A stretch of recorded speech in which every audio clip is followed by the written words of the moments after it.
Hey, Sam. Hi, Katt. Oh, I nearly did it as well then. So used to doing it the other way, aren't we? Welcome back, everyone, to WhatMS. Today, we're going to be talking about toxic positivity. Now, I went down a bit of a rabbit hole with this because originally I'd said to Katt, I was like, right, okay, this will be a shorter episode.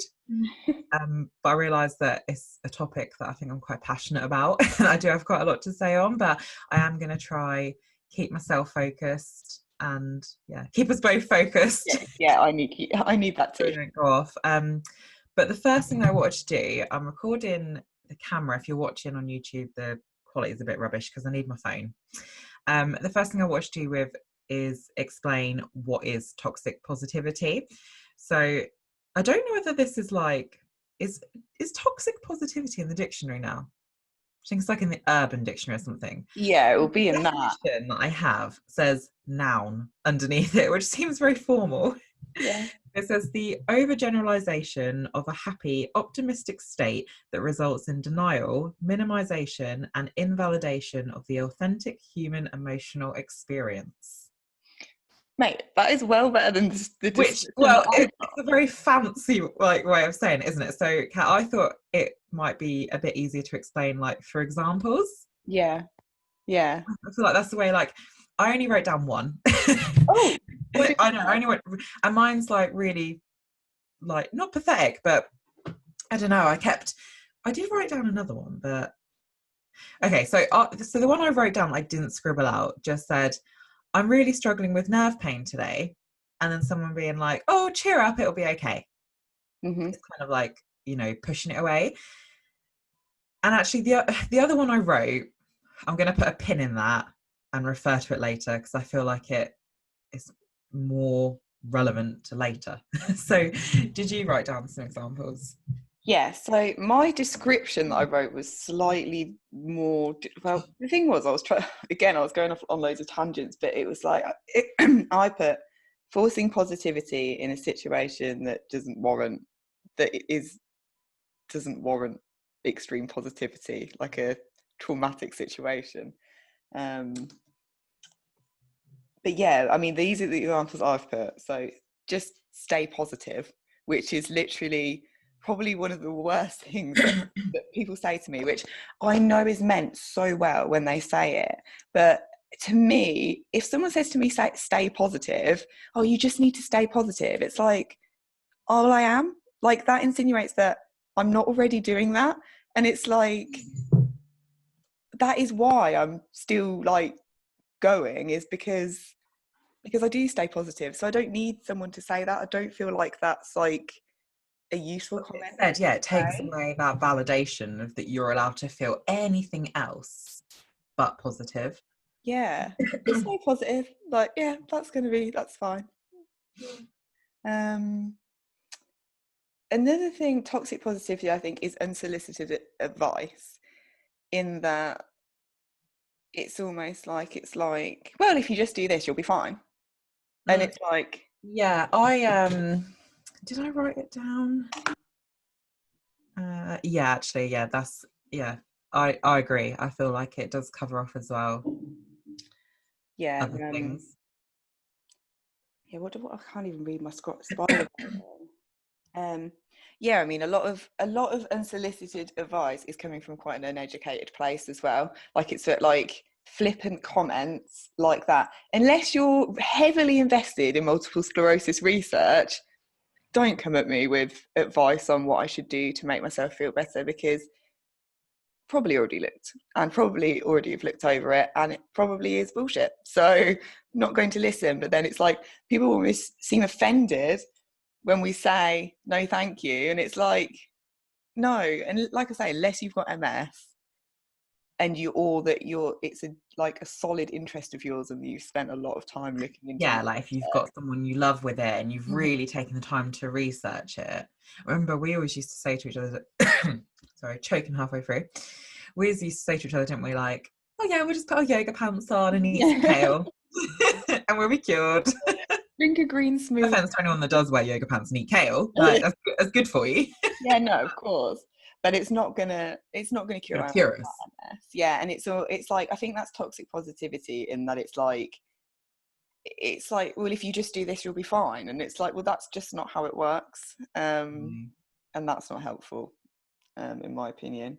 No, like, so I'd wrote that largely the problem with this is, like you said, the underlying message is that if you just stay positive, or if you eat the right thing, or if you follow this program, like positive thoughts only, like you're not going to feel sad or sick anymore. Mm-hmm. Yeah. And like, you know, like that's all you have to do is those things, and then you'll be better. Because I say sad or sick because in our case, well, I guess both are relevant, but I know that I did this the other day. I just went to say positivity. Toxic positivity like affects people with like mental health problems as well. Yeah, You no, know, like there'll be people that have depression where they're like, just be happy. Oh my god, thanks. I never fucking thought of that. I'll try that. Yeah, I'm gonna be cured within 5 minutes. Yeah. Yeah, this one I've had so much is don't cry. Oh, stop crying, don't cry. I remember the nurse at the hospital, oh, why are you crying? It could be a lot worse. Like, and it's like, no, the Oh, reason that. sorry, what'd you say, Sam? How's that? The fact that she said it could be a lot worse. Oh, I'd be like, fuck you. that comes on to my next point in a minute. But with the don't cry thing, it's like, I'm allowed to cry. Like, it's, you know, stuff's hard sometimes. MS stuff is hard. At the moment, like for me personally, I'm processing a diagnosis that I only got a year and a half ago. And it's like, the reason I write, I think I don't know if I said this in the other podcast, but the reason when I write and I talk about my emotions and I'll be like, yeah, I sat in my car and sobbed for half an hour. The reason I share that is not for sympathy. It's just to show that it's normal and it's healthy to do that. And like, if you're going through trauma or you're dealing with grief, that is so normal to do. And it will come and it will go in ways, but fighting it and holding it in just for other people's comfort is not good for you. Yeah. Um, Yeah, I've said the same, and I don't know if I said this on a previous episode or if it maybe was with Jordan, but when I had an Instagram that was set to private, so I had nobody on there that I knew because I wanted to be able to like share things like that and not have people that knew me trying to fix it and yeah, say things to me like, don't be sad, don't be upset, like, because I wasn't, like you said, we're not doing it for sympathy, you're doing it for, well, multiple reasons. One, because then you can share it with people that actually understand and you'll get a better response than don't be sad. And two, like you said, to show that it is normal and we are all going through it. And so now with Chronically Sam, like I opened it up and it's not private, so I have said a few times on there because I'm aware that there are people that know me that follow it, like if I write a post that screams to the high hills that I am not okay at the moment, like I'm in pain or whatever it is, I'm not doing it for sympathy. Like, yeah, people are going to sympathize, like that's natural, that's fine. But the last thing I'd ever want is someone reading it being like, oh, she's doing this for attention. Like, if people I didn't know didn't follow me, I wouldn't give a fuck. Like, I don't care. Like, you're not the people I'm doing it for. Well, they are in a way, I guess, because there's educational and raising awareness, but it's nice to be able to talk to people that get it, that, like you said, they're not just gonna brush your feelings to the side and be like, you'll be okay, don't be sad. yeah, 1,000,000%. And it's like, yeah, being open about what's going on with you will help other people going through similar that don't feel like they can express their emotions and how they're feeling about certain things. The amount of people that say to me like, oh, I just feel like I'm being a burden or a problem, or I don't want to kick up a fuss or whatever. And it's like, Hans, you're poorly. You're allowed to be upset. You're allowed to ask for help. You're allowed, like, people should be helping you. That should be a given. Like, you shouldn't feel bad about needing help and support or being sad about anything. And like what you just said, Sam, I've actually written here about, you said obviously about, you don't want sympathy. It's like, we just want validation or just acknowledgement. Like, I would rather, if I said to someone, I feel really shit, I don't want them to fix it because they can't fix it. I'm not looking for answers. I'm not looking for like even advice necessarily. I'm just looking for someone to go, do you know what, that sounds fucking awful, and I'm really Yeah. sorry that you have to deal with that, and is there anything I can do for you to help? And generally there's not, but actually just saying that's enough. Yeah. Like, just someone being there, not trying to fix all the time, Yeah. because we don't need fixing. Yeah. With this, we're not broken. Like, it's an Just human. interesting one. Yeah, exactly. We're human beings going through extreme trauma all the time. Like, we're getting traumatized every day by, like, medically by our bodies, and it's like, of course we're going to be upset about that. And just saying don't cry is like, it's not helpful. Let us cry. Just let us cry, and let us not feel bad about or embarrassed about it. And that leads It me on kind to, of leads on, I guess, like to more like I was saying, like, so why is this a problem? Like, why is toxic positivity such a problem?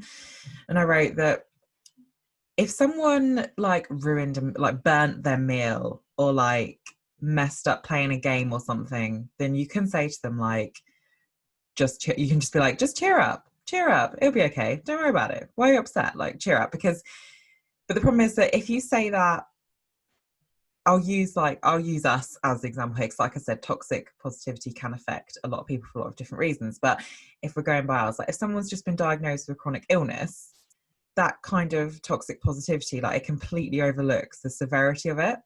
And it, like we've said, it strips you of that, of being allowed to feel the way that you want to feel. Like, and I've had people say it to me all the time, but if someone says to you like, don't worry, you'll get through it, or be positive about it, or like, you have so much other stuff to be grateful for, like, it doesn't help, it hurts, it doesn't help you at all. And that's another thing I will say. You are allowed to have different emotions simultaneously. I can be absolutely heartbroken about my illness and be really sad, but I can still be grateful for the things that I do have in my life, and I can still be happy about certain things in my life. It's not one or the other. Like, you can have all these things simultaneously going on. So when someone says, but you've got a nice house, or you've got your car, yeah, I do, and I'm extremely grateful for the privilege that I have in my life. That doesn't take away the fact that I have a progressive disability, and I'm going to get more progressively disabled until I die, and I have to live with that. No amount of money is going to change that. And that's another thing that's going to say is like forced gratitude. Like, I find that it's like, oh, well, if we just, of course I have a gratitude journal that I write in like every night, although I'm slacking on that ever so slightly, but it's like, you don't have to, being grateful for things is great, and having things like a gratitude diary is great and things like that. But just because we're sick, we don't have to be like, yes, but we're so grateful for this, like that and the other, especially when you're going through crisis, or you're in like a period of time when you're feeling really, really poorly.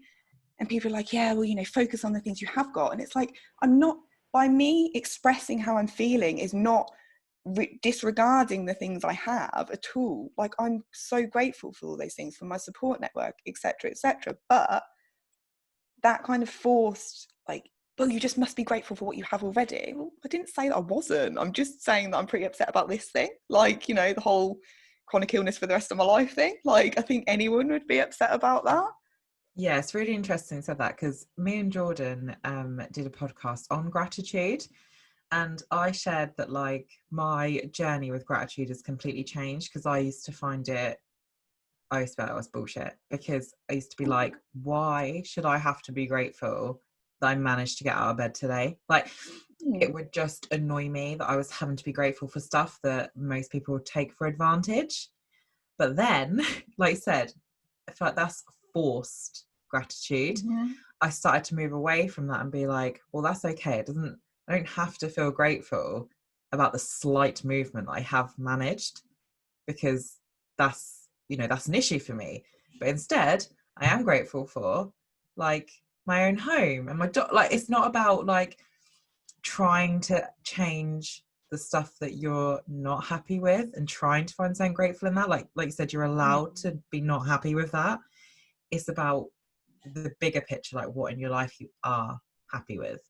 And I think that's the difference that I found, because I literally would just be like, I didn't like gratitude at all, because I was like, well, why do I have to be grateful for the little things that people take for advantage? And Yeah. I'm like, I don't. Well, I mean, everyone does. Everyone should. But I was like, but I don't. That's not solely what I have to be grateful for. That doesn't, like, I don't have to have anything related to MS that I'm grateful for. I mean, there are things, but that's Yeah. me going off on a tangent there. But it's about finding, isn't it, what you are grateful for. No, I completely agree. But Yeah. I feel like, I think there's a difference with toxic positivity between like people that mean well, and Mm. so in my notes I wrote branding. And what I kind of mean by that is that there are a lot of influencers out there, and it's kind of their brand to be like good vibes only and like Yeah. positive vibes, like all that sort of thing. And I feel even though they might be the loveliest people, they might, like if they have never experienced a massive struggle in their life, it might come from a place of meaning well. But that branding of like, you look on the internet and you see somebody that's happy all the time and they're telling you that you should just be happy and that being positive will fix any problem you have, is toxic, because people will follow them and they'll be like, right, okay, I've just got to change the way that I think. And that is largely a part of it. Again, put a pin in that. But that alone isn't going to make you feel better. It's not going to cure your MS. It's not going to stop you from having a relapse, having positive thoughts. Yeah. And I feel like I saw a thing online that said that these people that are like good vibes only, actually, what they mean by that is enablers and yes people only. And I found that really interesting because they Yeah. went on to say that because personal growth can be uncomfortable, Oh, it's and extremely to uncomfortable. have like somebody to better your life or to educate yourself further may not be like what you perceive as like good vibes only, because they might challenge you on something and through that you learn and you grow, and or you're learning about something that's a bit more upsetting or whatever it is. Like, everything, I'm not going to go into anything too much, but with the world at the state that it is at the moment, you can't say that you would learn and grow as a person through only hearing of positive experiences, because that's just not going to happen. And so I feel like the people, like they were saying, what they actually mean is just people that are going to agree with them and like raise their positivity, because actually it's not always that black and white. Does that make sense? I feel like I kind Yeah. of lost my point a little bit along the way there No, with what I I'm was with trying to you. say. You're not going to grow as a person. Like, life is good and life is also shit. And that is fact. So ignoring the shit is not a good thing. Like, you need to process. You can't be self-aware if you're ignoring that by just being like positive vibes only. It's like, no, that's not healthy, and that's not a healthy thing to encourage other people to do either. Like, just ignore their that very extremely valid emotions on the subject by just being like positive vibes. And the thing I was going to say as well was, it's very easy for someone who, like Sam said, who has not had any like serious trauma or illness or anything like that in their lives, to say just stay positive. Because, and to be honest, I probably would have been guilty of that, even 3 years ago, even after me being quite sick. I would have just been like, yeah, you just put really positive energy out there. I agree with that. That's what I try to do on a daily basis, is try to be the most positive, happy person I can be. But at the same time, ignoring the fact that I'm extremely ill is not useful to anyone, especially not myself. But it's like, it's almost encouraged in us to make other people feel more comfortable. And we've talked about this a lot, Sam, haven't we? Like, we don't have to play our illness down to make others feel comfortable. Yeah. Because people do feel uncomfortable about it when you talk about it, but it's like, but I tell you now, it's a lot more uncomfortable and traumatic for me day in, day out. So you're gonna have to listen to this. Like, I know that, like I said, there's like some people do just purely mean well, but it can come across quite dismissive as well, I think. mm-hmm. Like if I try to talk to somebody and I just get met with like, no, don't be silly, don't worry about it. And I'm like, well, that's the end of that conversation then, isn't it? Yeah. Because you're saying I should just not worry about it. So I'll just worry about it in silence. Yeah. Like, I Yeah. feel like, they don't, it's definitely not meant that way, like with friends and stuff like that. But Oh yeah, it completely. does come across really dismissive as well, I think. Yeah. And then that doesn't help. It's like the bigger picture that people with MS will often say that they feel so alone and that nobody, like, because it's hard to understand what you're going through. And no wonder people do feel alone, like with anything, because they're not given that space to feel how they're feeling. But I Yeah. mean, at the end of the day, we're all fucking human. Like, even if you've never had what would be deemed as a serious struggle or anything in your life, if you've had a pretty like pitch perfect life, we are all human. We all have different emotions and different mood swings. Mm-hmm. So it's the same for anyone. Like, imagine if you were having like the most stressful day at work or something, or like just general stressful day, and someone was like, just don't stress. Like, how is that helpful? How Yeah. is that helpful? Like, oh, thank you very much. Like, I'll try wow. that one. I'll try. Yeah. Yeah, I completely agree. Completely agree. Um, my notes are really jumbled up, by the way. Oh yeah, we put on forced gratitude. Yeah, and another one actually that I feel is like this like toxic positivity I hate when people say to us like, well, at least it's not terminal. Like the at least two people said to me when I was first diagnosed, oh, at least it's not cancer.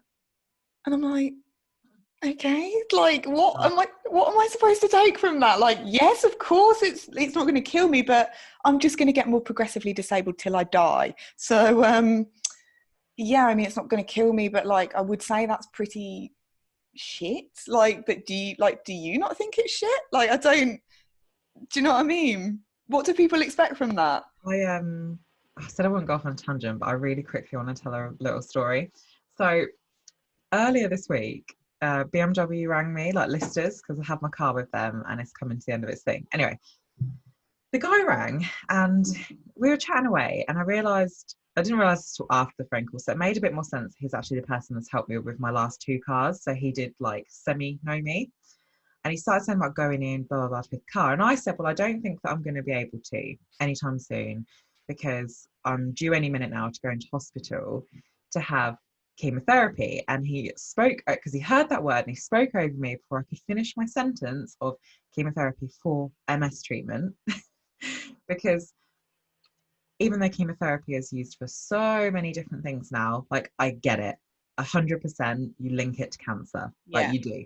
Hence why I never bother saying to people Lemtrada, because they're like, eh? I normally will say a form of chemotherapy to Mhm. reset my immune system, because Yeah. that's what it is. But he cut me off, rude, before I could get all that out. So I was just listening to him. He was like, oh, I'm so sorry, like, all these sort of things. And then we finished talking about my car. And to be fair to him, like credit where's credit's due. He wasn't trying to like oversell or anything. Like we were just having a conversation. But then he said to me, and I was like, I laughed, like it's really not funny, but when like you just don't know what else to do but laugh. He went, so what are your chances looking like? Oh, he did not. And I was Oh like, if my I actually had cancer, how, like if there actually was a risk of me dying, God. what was I meant to have said to that? Honestly, he said it and he went, so what are your chances looking like? And I was just like, I don't have cancer. And he went, oh. So I was like, back to my point when you said that, like, oh, you should be grateful it's not terminal. He was like, oh. I'm literally sitting here like, And then it was silent. And I said, I have MS and it's a treatment to reset my immune system. Oh. Oh, I had a mate that had MS and I oh, didn't know that was a treatment. oh my God. Oh my God. I had a mate that had MS and I didn't know that was a treatment.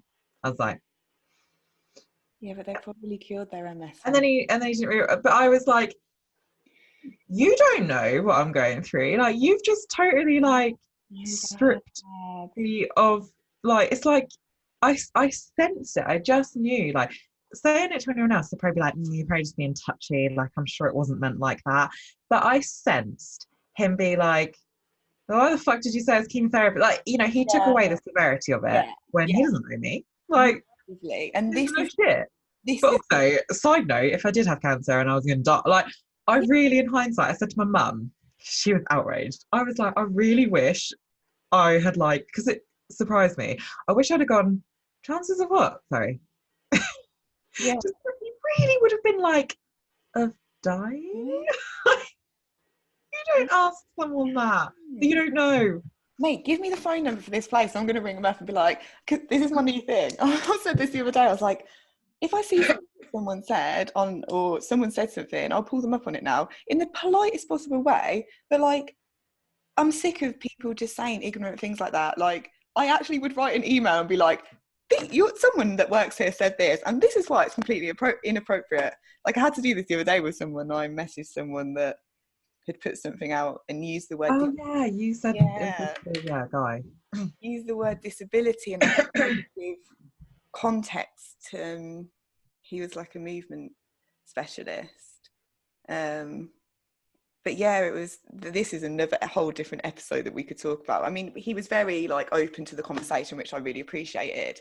But he was kind of talking about disability as something to avoid, and it was kind of like, How the fuck can you avoid it? yeah, you can't, like, disability and injury are different things, and this is what I mean. I think it's a topic for a different like podcast, because I don't want to go off on a tangent, but A real potty mouth today, I just noticed. I like it all the time, honestly. Swearing in 5 seconds. Yeah. But it's like I identify as someone, you know, disabled person with a disability, but that is my multiple sclerosis. I also have a severe back injury, and that was a chronic injury, but I would have never have described that as a disability. But then me and my friend were talking about this yesterday. It'll be interesting to have a conversation with you kind of off podcast about this, Sam. But yeah, basically, long story short, disability isn't a bad word and shouldn't be used to represent something negative when someone's trying to prove a point. And I think, again, that's why there's so much stigma around the word still. And people, even people in the MS community, they're like, I'm not disabled. You know, I don't identify as a disabled person. And it's like, I feel like other people's ignorance, that's part of the problem. But I mean, going back to what you've just said, Sam, like, I'm just shocked. Like, absolutely just Yeah. shocked. I Like, had to add it in because, like you said about, you know, that the people saying like, oh, at least it's not terminal. Like I said, I sensed his pull away when I was like, I don't have cancer. it's, Like I don't he, know. I mean, of course, like, so much respect for the people that do suffer with cancer, but it's almost like that's like some kind of like marker of like how serious illness can be. And it's like there are plenty of other very, very serious illnesses. Like, and I've actually written here, MS is not taken seriously enough, in my opinion, and it is, and that I think ties into toxic positivity, because I mean, we've touched on it before in that doctors are like it as well. They treat it like a bloody cold. Like, I swear, it's like, oh, you know, just take these meds and like, just see what happens, and it'll be fine. And it's like, no, I want to completely like change how MS is dealt with in general, because its severity is not like respected at all. no. Like, if I tell someone I've got MS, they're like, all right. And I was talking to someone yesterday and he said it to me. He doesn't have MS, but he was great to talk to. But he was like, oh, I find that if you said the words multiple sclerosis rather than MS, that would get more of a reaction from someone. And it's true. I do. When I get pulled up for parking in a disabled space, and I wouldn't say I've got MS, I say I've got multiple sclerosis, because when I say that, people are like, oh shit. Whereas if I say, if I've got MS, they're like, all right, cool. As if That's it's, so true. Because I don't think they realise what you're saying, do they? yeah. And I think that, in my experience, a lot of people have thought, and I'm not knocking what I'm about to say, like this isn't me taking away from this illness, condition, I don't know what it is. But a lot of people think that you mean ME. Yeah. What is that a condition, an illness? It Like, is. It is. yeah, so I mean, I'm not taking away from that at all, but I feel like, especially the older generation, there's a lot of people that would be like, oh, ME isn't a real thing because they're ignorant, like, you know, like fibromyalgia, ME, like Yeah. Oh, It, it's people definitely a just used to review. be like, you're just tired, which is so rude. Oh my And God. that's not what I'm saying. But I'm just saying that I think that there's quite a lot of chronic illnesses, conditions out there that are abbreviated. And so I think when you say MS, people don't know what you're talking about. They're just like, oh. When you say multiple sclerosis, they're like, oh shit. It sounds worse. It's like shock value. But then to be fair, sometimes you need to do that to actually get someone to realise because, like, you know, we look fine. We look fine. So, and I it's think like, what annoys me anyway with this guy is that like I'm not ignorant myself. Like I said, I'm fully aware that chemotherapy mainstream is connected to cancer. So it's not like I was just going around being like, yeah, I've got to go for chemotherapy, like knowing that people assume that's what I meant. I tried to tell him, but he cut me off.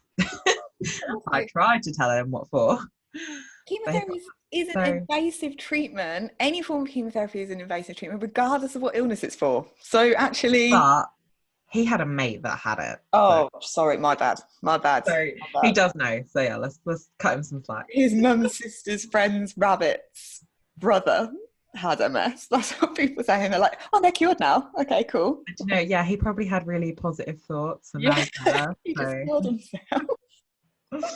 Yeah, that's shocking. And I have written here about doctors as well on the kind of examples of toxic positivity. mm, In when, like I say, we said this in the previous podcast, you know, I had an MS nurse sit there and tell me that I would be fine and that, you know, I'd go on to live a normal life and like she made it, like I say, she made it literally sound like a minor inconvenience. Like everyone here's fine, you'll be fine. I'm sitting there with half my body not working, not being able to think, not being able to see, and I'm like, I don't know if this is it's entirely like, true.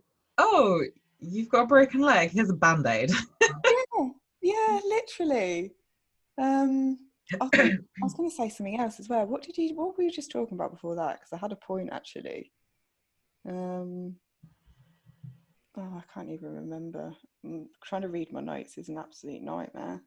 Yeah. So the Oh, we talked. last thing that I was going to move on to is like my views between like healthy like positivity and bad. So like before we do, like, have you got anything else that in your notes that you wanted to cover off? It was like this. I had something else to say on on the terminal thing, but I can't remember what it was that I was going to say. Um, Oh yeah, just and also like expectations from doctors as well. I don't know if you've ever had this like, and then it just makes you feel like a failure in that you think I had it actually with my back injury because they kept telling me I was going to be better, and in my head, and they were like, oh, you know, you'll be off your painkillers soon. And I'm thinking I'm fucking not going to be able to get off these. I'm in so much pain still, but like I then because they kept telling me that's how it should be and being like, oh yeah, you know, it'll be okay, don't worry, don't worry. And I'm thinking, but that does not fit with my lived reality. And it made me feel like I was doing something wrong when actually I wasn't. I just needed another surgery. And that wasn't my fault. And they should have picked up on that. But Yeah, I have an example actually of like that feeling like you've then or like feeling like you can't be honest with them. mm, So I'm due to go in for my Lemtrada any day, my yeah. chemotherapy, any day now. And she mentioned about where I've got to go. Like she didn't tell me where yet, but it's quite.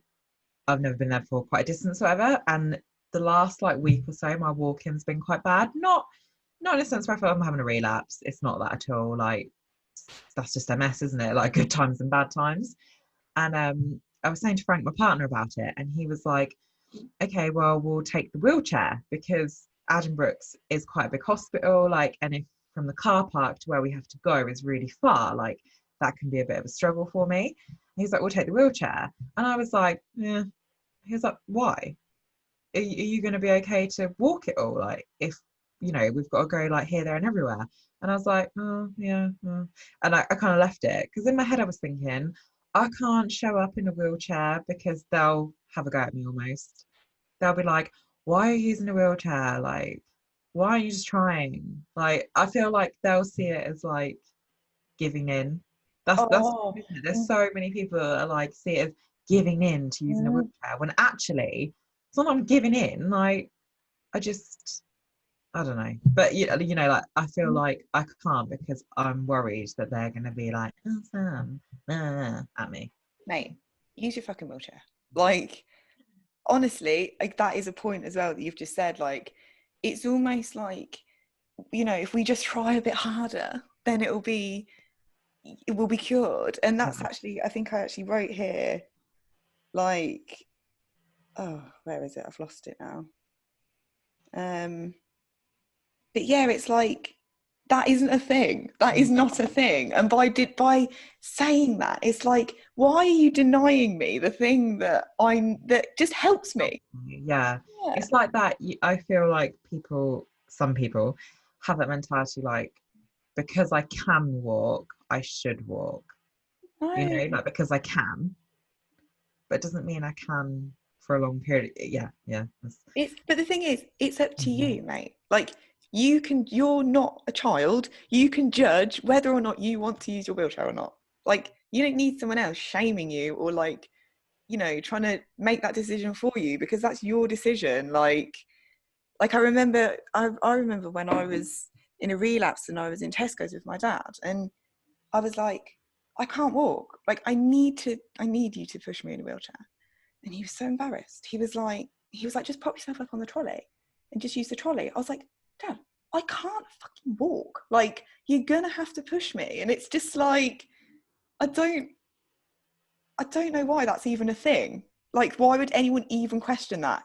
If someone with a disability or with MS is saying, oh, I'm going to use this thing to make my life easier and to help me, why on earth what able-bodied person has the right to say, no, I don't think you do. I think you should just try a bit harder? Like, no. But you not think that that's work. kind of like embedded in people, the whole like embarrassment thing? Mm-hmm. Because like well, not so much now, but a few times that then when I'd had to use a wheelchair, I remember being very aware of not wanting Frank to feel embarrassed. And that's like, I was like, are you sure? Like, 'cause if you don't want to, like, around your friends, and like, you know, I'm very fortunate. He's very fortunate to have me too.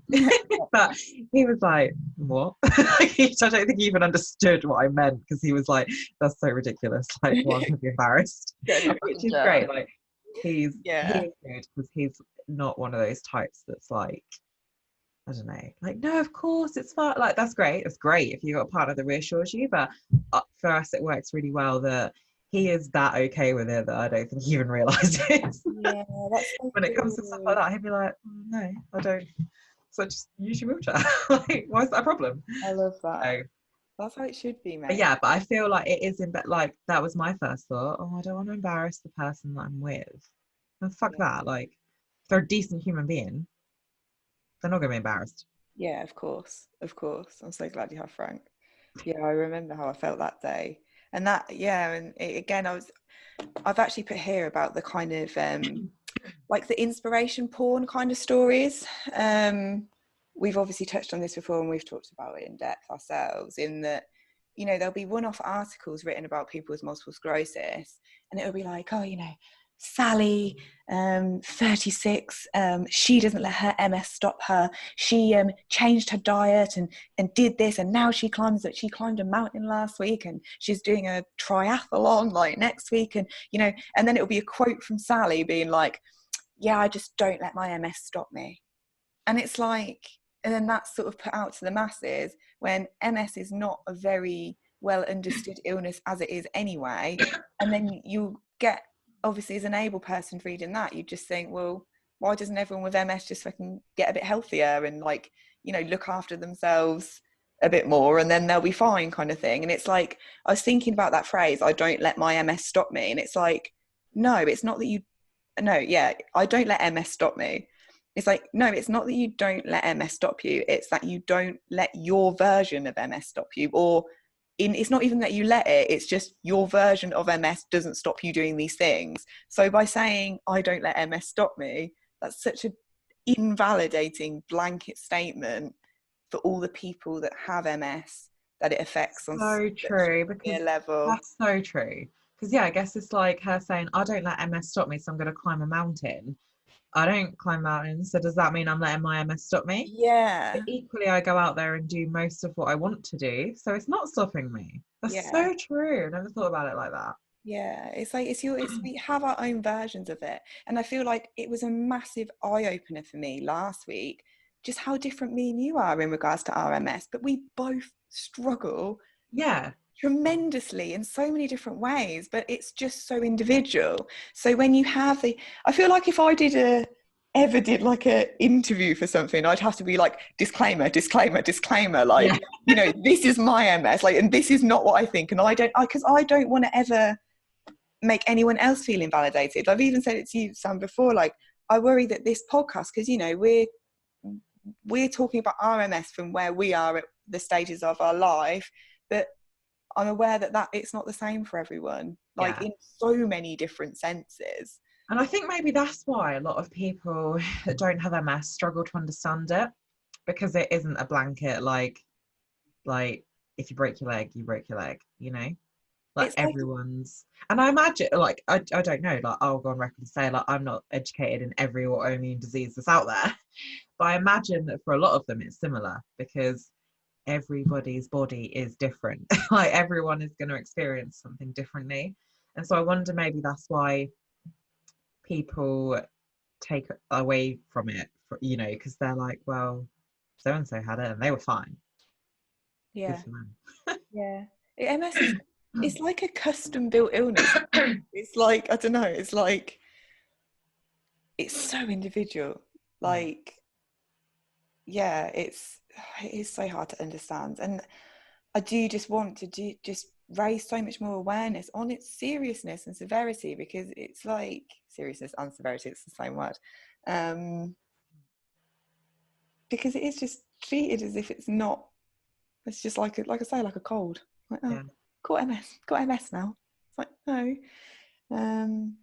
Or though vice versa, I feel like equally there's like a lot of older people that do perceive it as an outright death sentence. Yeah.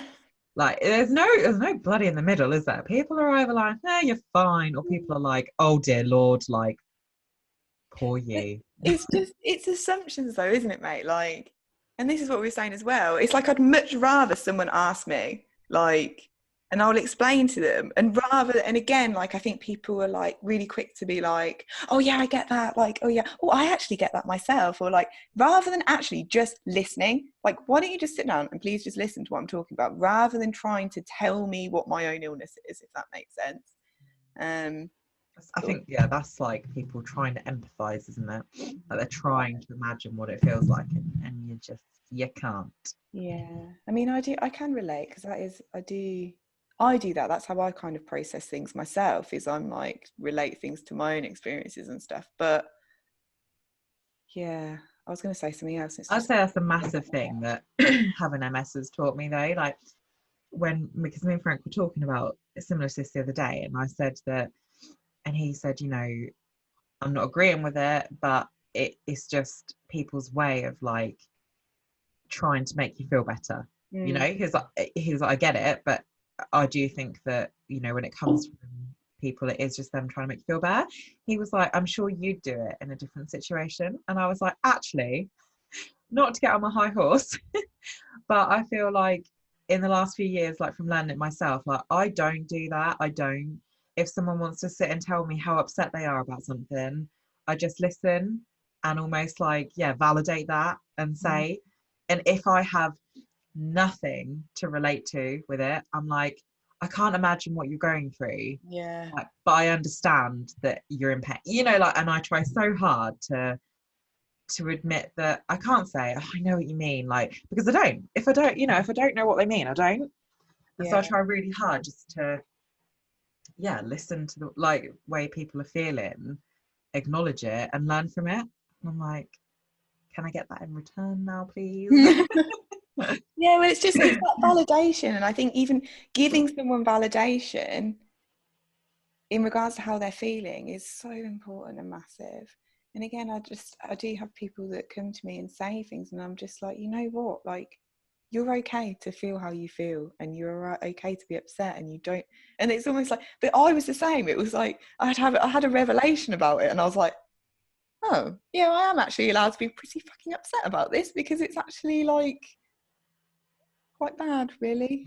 I feel like that moves me on to like the last things that I wanted to talk about. Before I go right to the end around like what you just said, I kind of wanted to share like my views on positivity, because I hope that people understand what I'm saying here and that I'm not about to just contradict myself.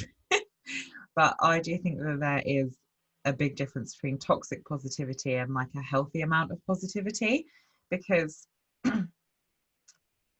as we've just said in this podcast, and I hope anyone listening and taking this away, that it is okay to feel however you want to feel.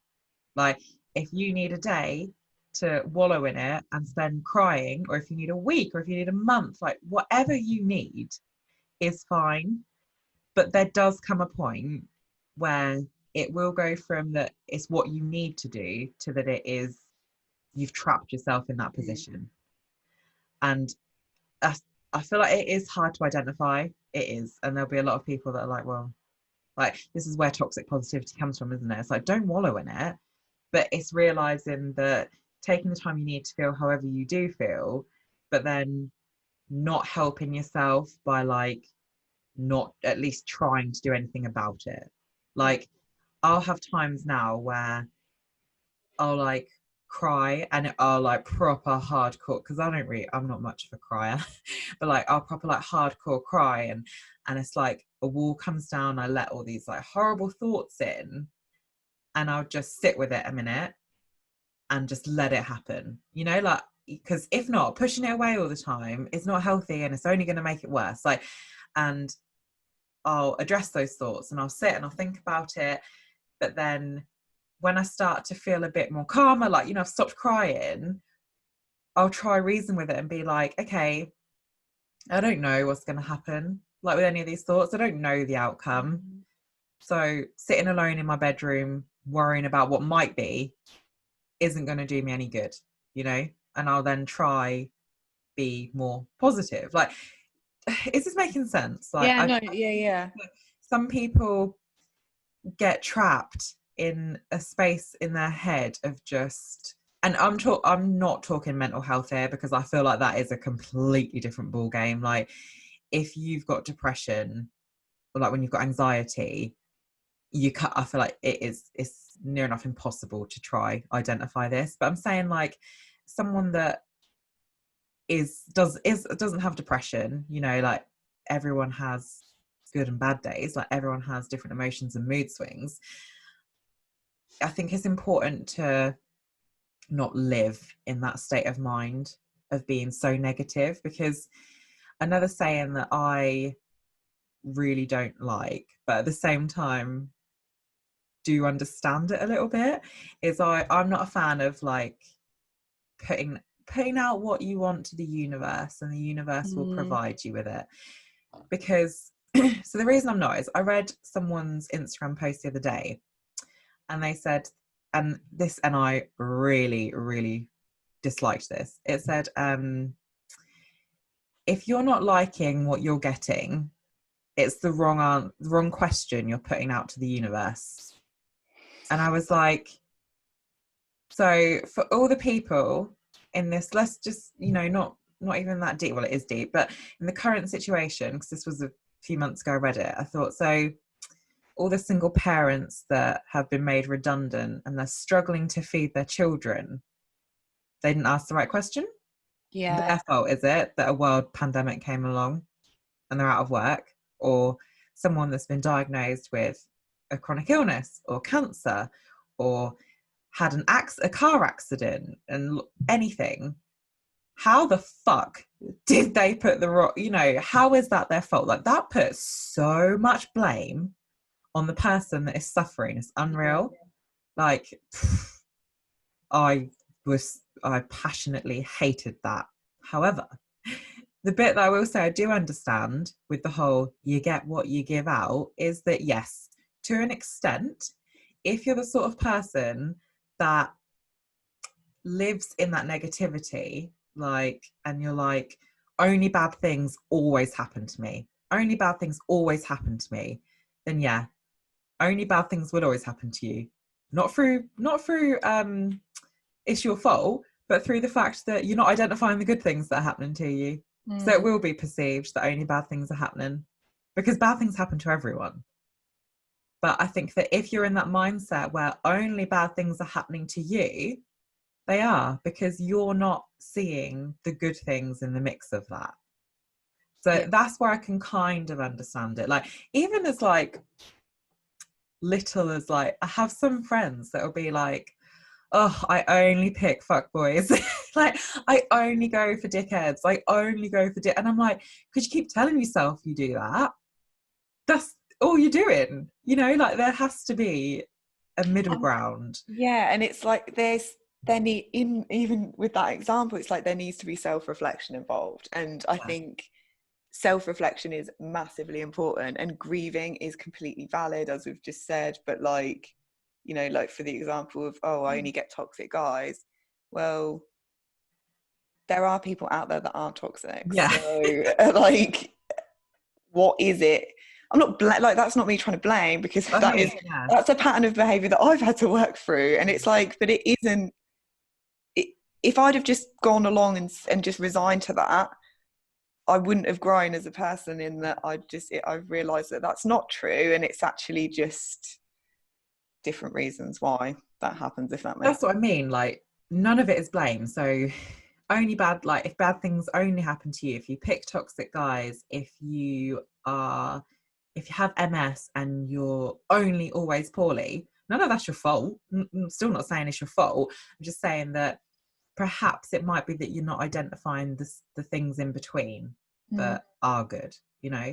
Like, Yeah. even if you're someone and you listen, you have MS and you are really, really poorly a lot of the time, we're not taken away from that. Like, No. that's the whole point of non-toxic positivity. Like, you're allowed to feel however you want to feel about that, but it's about healthily trying to identify like the good things as well, because that is what will keep you going. I do believe, you know, it is me being able to identify what make not even the good, like the good things, because like we've said, like everyone is so different. Everyone's good thing is, you know, Yeah. like for that woman, it was like great that she climbed a mountain. That sounds like hell to me. That's not a good thing to me. Like, but like, so maybe not, maybe what I don't mean is the good things, the happy things, the things that make you happy. And whether that's literally like, I got to watch my favorite TV show, like whatever it is, as long as you can try do something that makes you happy, I think that's healthier positivity than punishing your brain for thinking a negative thought. Yeah. Yeah. I hope I've made sense. Like, I No, feel you like have. on It's this like topic, what I said earlier about, you can have more than one emotion. Like, you can be sad, but also yeah, like, I don't know, even like my gratitude book, like, I don't know, like last year was some of the things I wrote in there were like the tiniest little things, because things were so shit for me. It was like I was literally having to find like, but there was still things. And yeah, it wasn't like ignoring what I was going through, but it was also, like I said, they can be simultaneous. Like, yeah, you can feel really sad and really upset about whatever's going on. It's okay if then you laugh that day. oh yeah, So I think that's the thing, isn't it? We're so toxic positivity takes that away. I think that's in a nutshell, doesn't it? It takes away that you can't be happy and sad at the same time. yeah, Like, you only can be happy. yeah. Like, But I feel like, yeah, and I feel like people with chronic illness, and MS especially, it's almost like you have to healthily process having a diagnosis like this, because it's massive. But at the same time, you know, that's why I get annoyed with the stay positive thing. It's like, I am allowed to be absolutely heartbroken, but that doesn't mean that just because I'm sad, I'm just going to give up and like be really negative now and whatever. But, and also, there's a difference between being negative and speaking your lived experience. You know, mm, if I'm sitting there being like, oh, you know, my back's really fucked up, and, you know, my MS is really bad and I'm really sad about it, that is not me being negative. Like, that is just what is happening with me at the moment.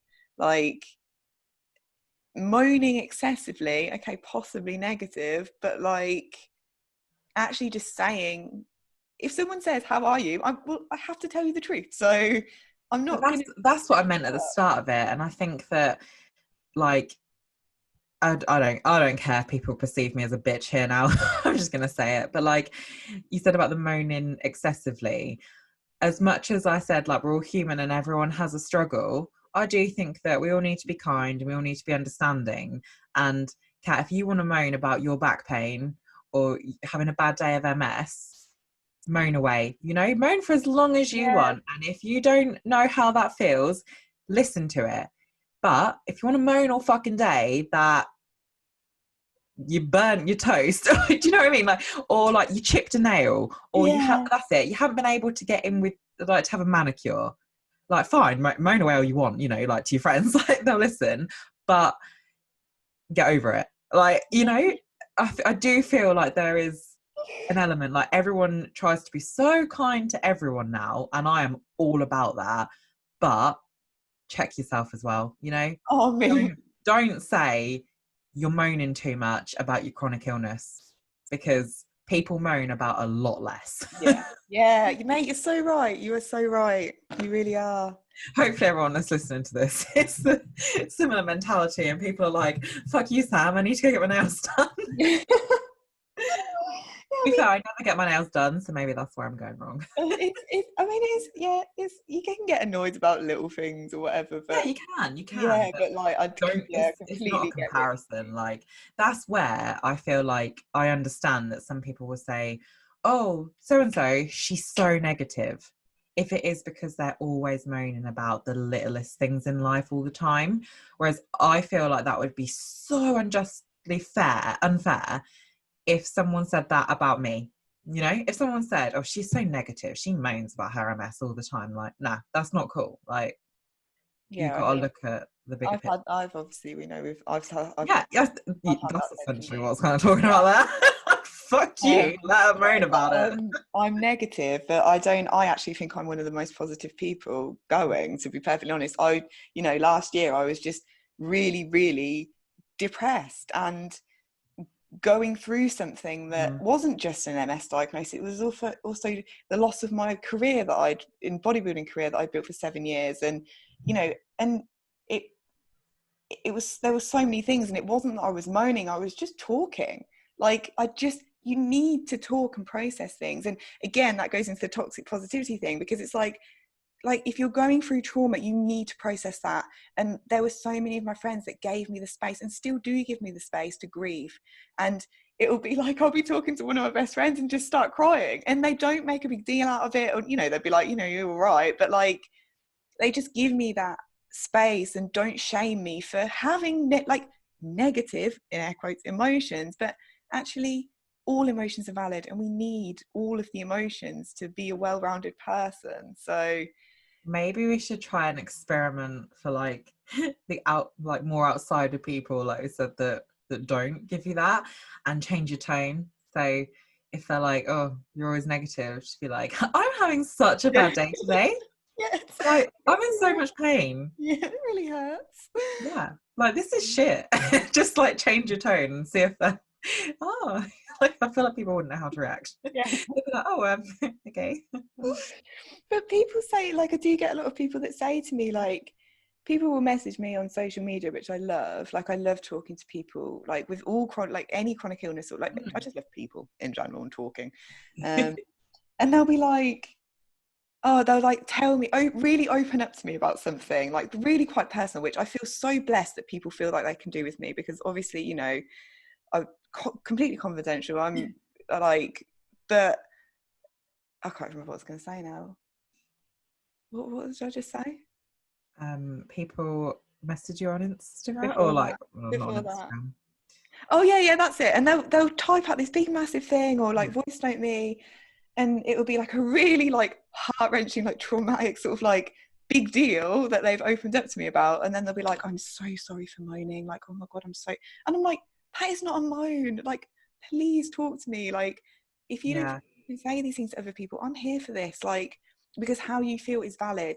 And like, my friend Izzy always jokes about this and says that she wants to get on a t-shirt, because I will always say to her, she'll always like, I'm being stupid. I'm like, no, your feelings are valid, whatever they are. Like, you know, you can work through them and process them. And another favourite question of mine is why? Like, why am I feeling like this? Why has this made me react like this? What part of this is triggering me? But actually, how you feel is how you feel, and no one has the right to tell you that you feel differently. So please make t-shirts. Your feelings are valid, Katt Nelson. there's a few t-shirts actually that I've got in the pipeline. One of them is what was it? 0.25 of a spoon is a mood. Just because that's just what something my friend said to me once. Because I was like, I'm literally running on like no, I think it was like, I've got like 1 spoon for the whole day. And she was like, I've got like 0.25 of a spoon. I was like, 0.25 of a spoon is a mood. Stop giving your ideas away. These are great ideas. Yeah, maybe we should copyrighted. Yeah, we'll discuss the t-shirt ideas off camera, but there is a few that I do that are quite funny. But yeah, like, yeah, basically, if you're last thing that I wanted to share, because I feel like it will tie perfectly in with the quote that you said to me before. I wasn't going to add this in, but that quote you told me, I thought, this works really well. So maybe like, I don't know, my brain is like scrambled egg. I don't know when, but at some point in this journey, I remember being around one of my friends' house, and I said to them, I finally think that I'm okay. Like, I've accepted it, you know? And obviously not okay in the sense that, like, I was like, oh, I'm well now. Like, I'd still been having relapses. But I said to her, I was like, I actually feel like I've got to a point where I'm okay with this. Like, I've accepted it. I'm past, I guess, like the grievance stage. And I just felt okay. I was like, and she was like, oh, how do you know? Like, what makes you say that? And I said, maybe because I'm a bit bored of talking and thinking about it 24/7. I was like, I feel like maybe that's a signal that I'm actually okay with it now. Mm-hmm. And she was like, that's amazing. Like, I'm so happy for you, like, blah, blah. And then 2 days later, I hysterically cried for like half a day about how shit my life is and how I wasn't okay with it and I was never going to be okay with it and that. And I was like, oh. And then another day went by and I was like, maybe I'm okay. And I kind of like for a week went from one extreme to the other. And then I realized, actually, I don't ever have to be okay with it. And I'm okay with that. Like, that is I don't, there's no time, like, you could go your whole life and never accept it. And that is okay. But there will be times when you think you have, and there will be times when you think you haven't. Like, it is a roller coaster. But 5 years I've been diagnosed now, and there's been times where I'm like, I'm totally okay with this, like I know what I'm doing, and there's times where it's like mind crushingly heavy to deal with. Mm-hmm. And I just think that it's accepting that there isn't, like, you know, like things are always going to change, your mood about it is always going to change, and that is okay.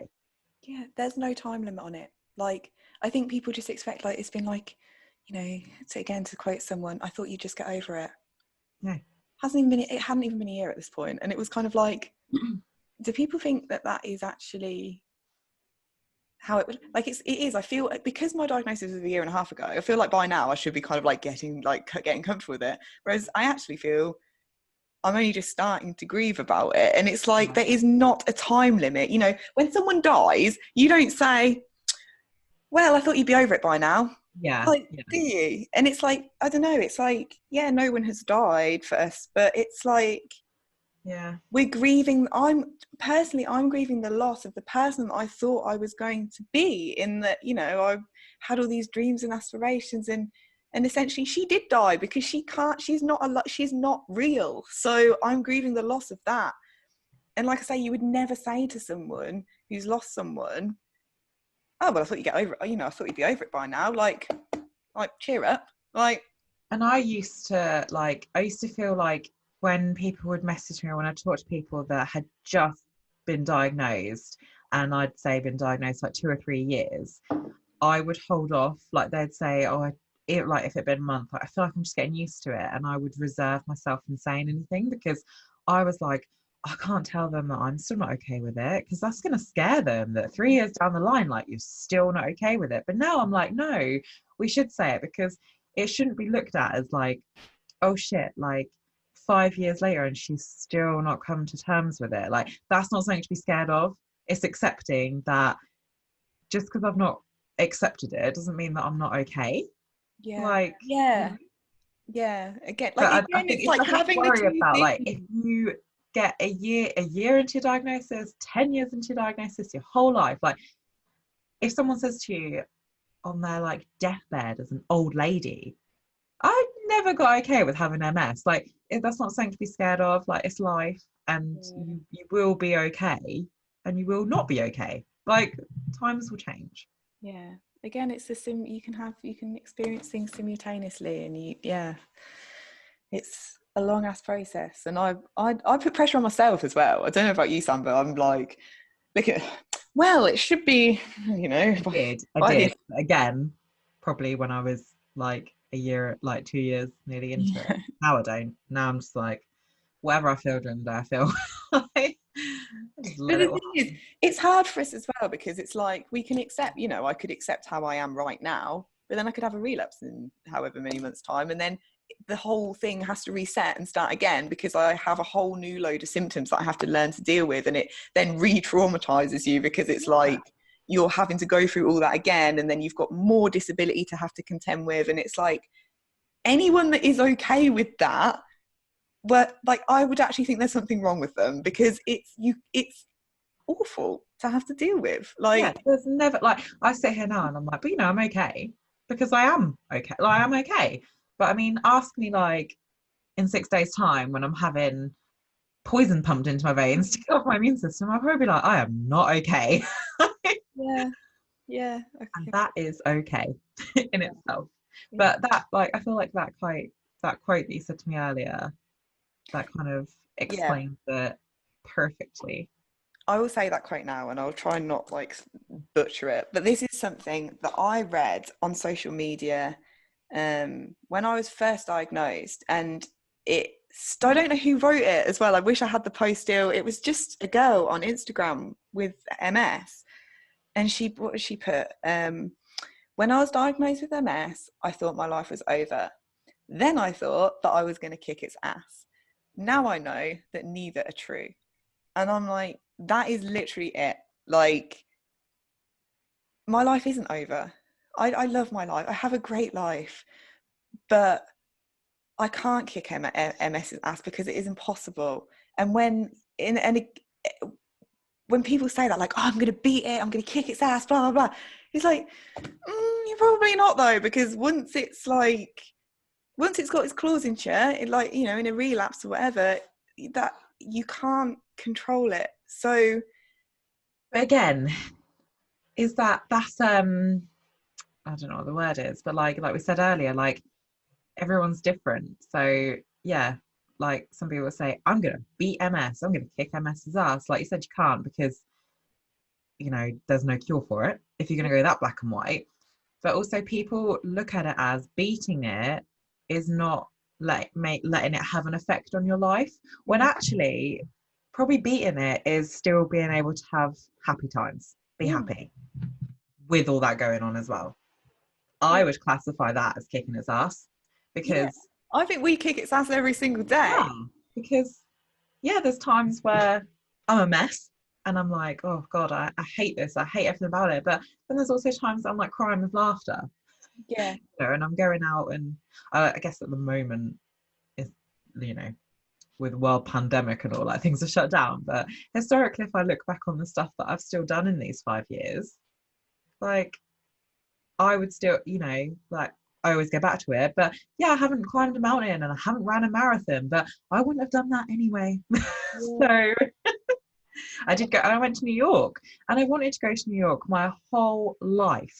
And I went just right after having bladder Botox at a time when I was so anxious, like not the healthiest I've ever been, but I still went and I had an amazing time. yeah, So yeah. That is kicking its ass. yeah. I was just gonna say, actually, like, what's your opinion on the phrase? Uh, oh, what is it? Uh, I I have MS. MS doesn't have me. That phrase that I see a lot. Mm. Like, I've got MS, but MS doesn't have me. And I'm thinking in my head, my MS definitely has me, like, quite a lot of the time. I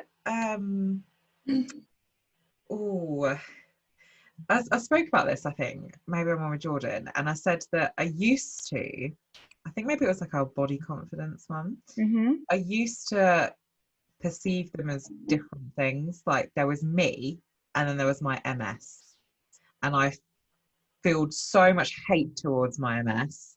And I was like, I hate my MS. Like I hate what it does. Like they were very different. But over the years, I'm like, but my MS is me. Mate, that made me so like actually like emotional and get tears in my eyes because yeah, I like So like saying like I might have MS, but MS doesn't have me. But I think that on a path to some form of acceptance, like I said, you probably won't ever get there, but in a form of accepting certain things along the way, I think that's quite a big one of accepting that your MS isn't separate to you, like it is you. yeah, And I have I'm guilty of doing this actually. Maybe I'm gonna think I'm a like not hypochondriac, what's the word? hypocrite. Hypocrite. I'm not, I have MS, I'm a hypochondriac. Hypochondriac. Um, I read once a post about someone that didn't like the term hashtag MS warrior. This is this And is I was like, that's very valid. Their explanation, like they were saying, like it almost alludes that you're fighting against it, and you are, like, yeah, like physically, yeah, in your body, you are. But it almost again had that like separation in it.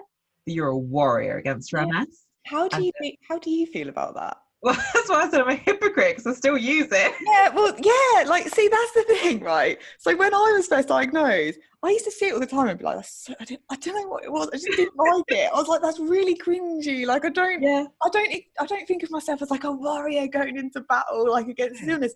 And But it does make it like it's separate to you, like it's something you're fighting, and you yeah, are, like you are, it's but hard to then explain, like you are, but on the flip side, now I understand what people mean because it is a battle some days, and I yeah, do feel like I'm like pushing through, and I can yeah, completely recognize that like sort of hashtag phrase now, and I yeah. would use it myself now, I so I think feel it like a hypocrite. depends how you read it. So when I read this post and agreed with the post, I still do agree with the post because the post was coming from a point of view where she was saying that she's a warrior against her MS, Hmm. like MS warrior, like that separation. But I feel like you can also look at it as you are the warrior, like an MS warrior, because like you said, like every day Yeah, you're yeah, fighting something, you're battling something. yeah. um and I yeah, I do, I must admit I find it quite cringy as well, to be honest, but I'm just gonna be completely honest here, like that hashtag has millions of followers and people that do it, that if you have a point, like I feel like when I have something I want to say and I want to share it with people that will understand, I use it because I Yeah, know there's more of a chance that people will see it because people do use it. yeah. But yeah, I take away from it that I am saying that I am the warrior with MS, not that it's like something to fight against. Yeah, yeah, completely. Also, this is just a little side one as well, but like I always see hashtag cure MS, like as in, and people are I always feel like it's like they're literally like it's like imminent, like it's round the corner, and they're like, we will cure MS, and I'm like, the chances of us actually curing MS in like my lifetime. And everyone's like, yeah, but there's a lot of new like scientific advances, blah blah blah. And I'm like, I get that, which is amazing, and everyone knows that I love science, but I'm not being negative by saying the likeliness of that having the likeliness of someone coming up with something that is going to reverse all of the brain damage that I've got and then take away my MS. Mm. The chances of that are relatively slim. I mean, I want there to be a cure for it, like, but I don't think that in 3 years' time they're going to be like, oh, we've got this drug that we're just going to give you and it's Yeah. just going to reverse all the damage. And like, but I do feel like that Mm. is a thing that's kind of like put out there as in like, cure MS, cure MS, cure MS. And it's like, maybe just, I don't know, Do you stopping get it? any like promotional stuff from the MS Society? I don't actually I know. don't think I get it anymore. Like I'm not bashing the MS Society, like, great, but I reckon that they're probably at the core blame for Oh, what, that, of this cure because stuff. I used to get their like letters, like newsletters or whatever that come through, and they're very misleading. But they're not if you actually sit and read it and understand it. But from the get-go, like, the MS Society are working towards a cure, and if you paraphrase and vaguely read it, it's very easy to fall down a trap of like, oh shit, like, we're gonna get a cure, like, this is gonna work, like, because that's what they push, because they need the funding for it. And I get that, you know, like, I'm not knocking it, like, they back so much research and trials and things for a cure.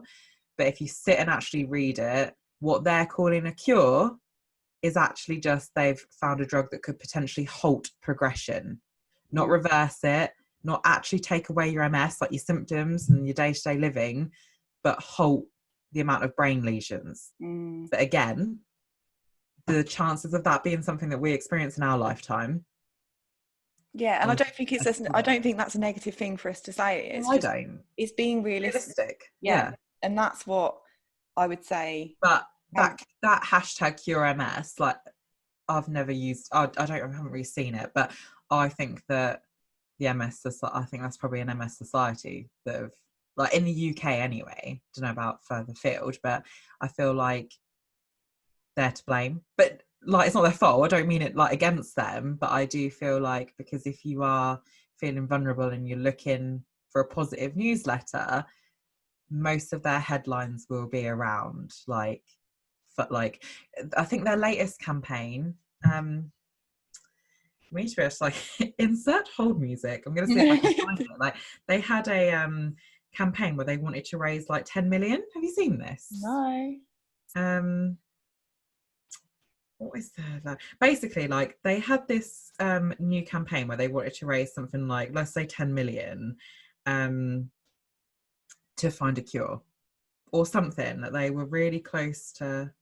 So on their website, if you go to research, it says, the first bit in bold is, our vision is a world free from the effects of MS, and we're getting closer. Because they are probably getting closer. Yeah. Because before it would have been like, you know, not spoke about at all.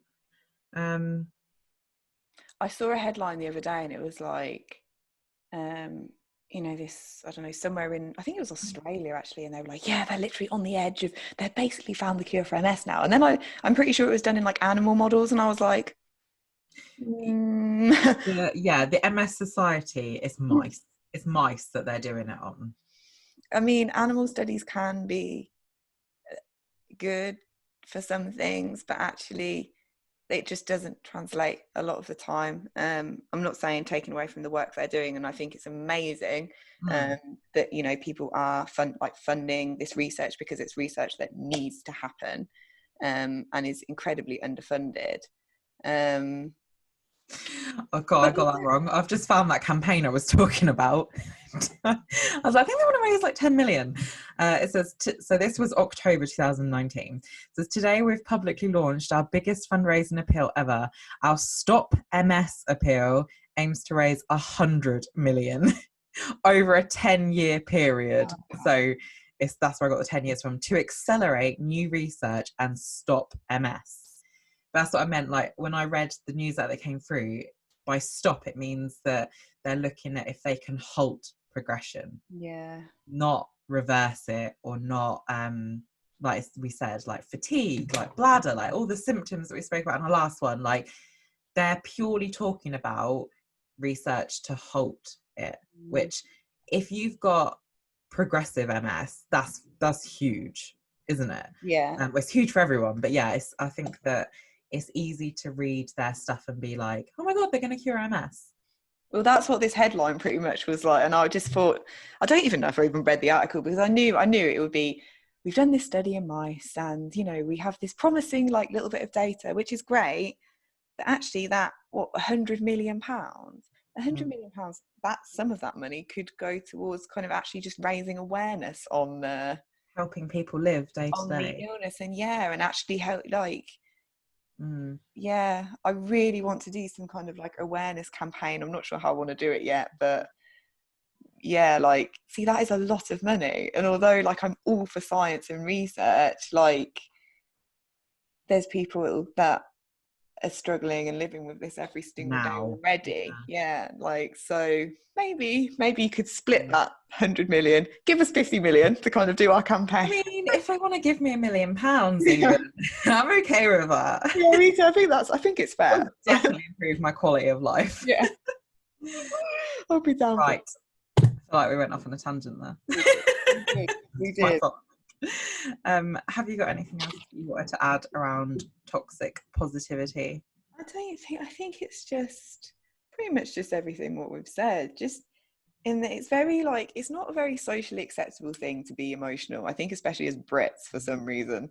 But I would just stiff upper lip. Yeah, literally. But I just think it's so important. So yeah, like, and also actually that's another thing, if someone says something like that to you and it makes you uncomfortable or upset, you are allowed to say to that person, I'm sorry, but actually no, you're wrong. And that is something I've started doing more recently, and it's uncomfortable, it's so uncomfortable, but if you don't, people will keep doing it to you and they won't learn either. Like, comes from a place of kind of like being uneducated. Can we do that as like a whole other podcast? Because I really want to talk about, like unsolicited advice / making other people feel comfortable. Oh yeah, definitely. I have a lot to say on that. But yeah, if someone tells you to just stay positive and you're going through hell, you're allowed to tell them to piss off. That would be my final closing statement. Katt and Sam give you permission to be like, okay, bye. Yeah, because it's just not helpful. But yeah, I think we've covered everything, to be honest. I'll probably think of loads of things the minute I turn this recording off. But that's why it's the joy of we can be like, we're back again on this topic. Got so much more to say. But yeah, if anyone has any feedback, as always, in the comments, DMs, and slide on into our DMs. Yeah, I mean, my DMs are always open. I'm pretty sure yours are as well, Sam. So yeah, amazing. Thanks for listening, everyone, and we'll speak to you all soon.